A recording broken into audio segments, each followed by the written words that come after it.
ഈ വാർത്ത ഒന്ന് നോക്കൂ. അതിദയനീയം. ആന്ധ്രാപ്രദേശിൽ നിന്ന് വന്നതാണ്. ആന്ധ്രാപ്രദേശിലെ ഒരു കോളേജിലെത്തിയ പ്രൊഫസറിന് നേരിടേണ്ടി വന്ന ദുർഗതിയാണത്. അദ്ദേഹം ദളിതനായതുകൊണ്ട് കസേര കൊടുക്കാതെ തറയിലിരുത്തി. എങ്ങനെയുണ്ട്? ഇതാണ് നമ്മുടെ ഇന്ത്യയുടെ ഇന്നത്തെ അവസ്ഥ. ഇത് നിങ്ങളാരും കാണാതെ പോകരുത്. ഇതേ അവസ്ഥ വർഷങ്ങൾക്ക് മുമ്പ് നമ്മുടെ കേരളത്തിലുണ്ടായിരുന്നു. ആദ്യമായി ഒരു തീയൻ സായിപ്പിൻ്റെ സർക്കാർ ജോലിയുമായി തലശ്ശേരിയിലെത്തിയപ്പോൾ അവിടുത്തെ ശൂദ്രർ അയാളോട് ഇതേ രീതിയിൽ തന്നെ പെരുമാറി. അയാൾക്ക് ഇരിക്കാൻ കൊടുത്തത് തറയിലൊരു പായ്. ആ പായിൽ കിടന്ന് അയാൾ പ്രതിഷേധിച്ചു. അത് കേരളത്തിലെ ചരിത്രം. പക്ഷെ അങ്ങ് ആന്ധ്രയിലൊന്നും ഇത് നടക്കില്ല.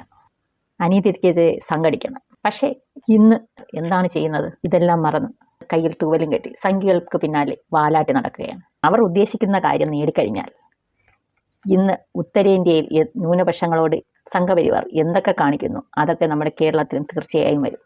അതിൽ നിങ്ങൾക്ക് ഒരു തർക്കവും വേണ്ട. ഇത്തരം ദുരവസ്ഥകൾ വരാതിരിക്കാൻ സ്വന്തം ബുദ്ധിയെ മറ്റുള്ളവരുടെ കാൽ കീഴിൽ അടിയറവ് വയ്ക്കാതിരിക്കുക.